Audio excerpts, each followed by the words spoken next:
If you live along the California coast, there's one thing that you can pretty much guarantee is going to happen during springtime, and that's that you're going to get strong winds during the afternoon. Every surfer out there knows this. Spring is at least my least favorite season of the year because you always get the onshore winds. It just ruins the waves. And it's also just a little bit annoying during those afternoon hours. But it brought up the question of why do we see these windy conditions during spring but not during winter? So in order to understand that, let's look at what's going on to our temperatures during winter. Over the ocean, the air is going to be very similar to the ocean temperature. So let's say it's about 50 degrees. Over land, we're not picking up all that much sunlight. We're not picking up that much radiation. The days are very short. So our land is going to be, around 55 degrees. There's not going to be a very big temperature difference. So there's not going to be a very big pressure difference. If that doesn't make sense, just think about what happens when land heats up.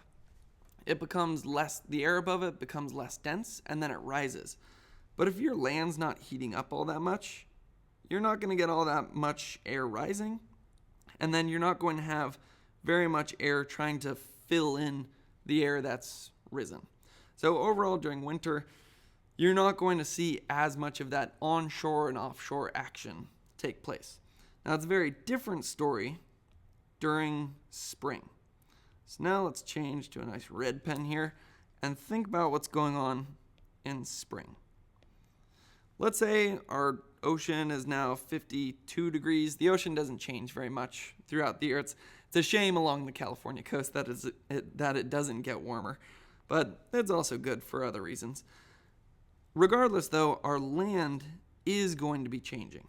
So let's say this is Sacramento and San Francisco. Our land now is picking up more sunlight. It's picking up more radiation. The day is now longer. So because of that, the land is going to get a lot warmer. Just the other day, we had some temperatures in Sacramento that because of all the sunlight coming in, were around 85 degrees. Think about what happens to the air above Sacramento. It becomes a lot hotter. This is especially true in the afternoon. So you're going to get rising air. Now you can't just have a vacuum at the surface. Something has to take its place. And it turns out it's going to be air from the ocean moving in and moving onshore to take the place of the warm air that rose. And that is the reason we call this an onshore wind. Now think about what's going to happen to your temperatures in San Francisco. Over the ocean, we have this blob of cool air. San Francisco technically, nice little voice crack right there, technically should be as warm as Sacramento. It's land. It should heat up just as much during the day. It's picking up the same amount of sunlight, the same amount of radiation. It should technically be 85 degrees if that was all that was going on.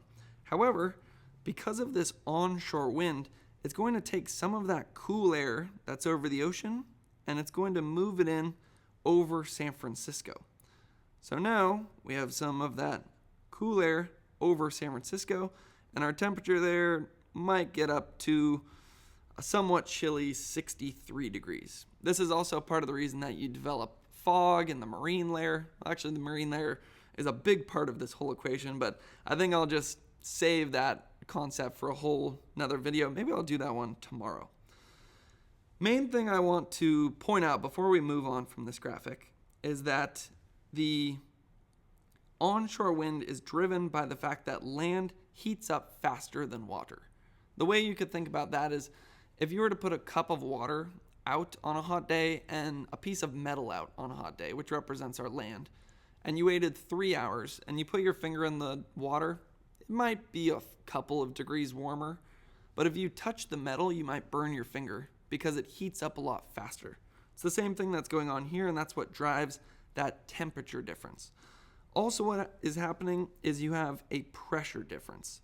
Because that air has risen up, you have low pressure over Sacramento, and you have high pressure over the ocean, and then your air wants to flow from high to low pressure. That always gets a little bit kind of sciencey, and there's, I think, more just intuitive ways of thinking of it though. So now let's think about what's going on with our winds throughout the day during spring and see if we can take what we learned and actually turn it into a plot. So spring winds. On the x-axis, we have time of day. It's going to start off at midnight. Let's go to 6 a.m. Let's go 2 p.m. and 10 p.m. And then on the y-axis, we have wind speeds. So what do you think is going to happen to our wind speeds throughout the day? Well, given the fact that we know it has to do with the temperature difference and the pressure difference, let's just start off in morning. In morning, the ocean's going to be the same, 52 degrees it is all day long. And our land is maybe going to be 52 degrees as well. Not a big temperature difference, so our winds are very light. Then the sun rises, and all of a sudden, Sacramento looks like it's up to 60 degrees, and then it's up to 70 degrees, and then 80, 85, and all the while our temperature difference is getting larger, the pressure gradient is getting larger, and our winds are going to be stronger. Then we peak around maybe 5 p.m. in the afternoon, and then eventually after 7, the sun goes down, and our temperatures start falling over land faster than they're falling over water. So now our winds and our temperature gradient are going to decrease, and our winds come back down. So it peaks maybe around 5 p.m., but it's strongest from about 3 to 7. And it will really start picking up maybe as early as 10 a.m. in the morning. But regardless, your winds are going to be coming up in the afternoon and then coming back down overnight. So we answered a few different questions here. What time do the springtime winds peak? We also answered why, let's turn off winter there. We also answered why Sacramento is warmer than San Francisco, and also just the overall question, what drives the strong winds in the afternoon? And it turns out it's the temperature difference because of the difference in heating that takes place more during spring than we saw during winter.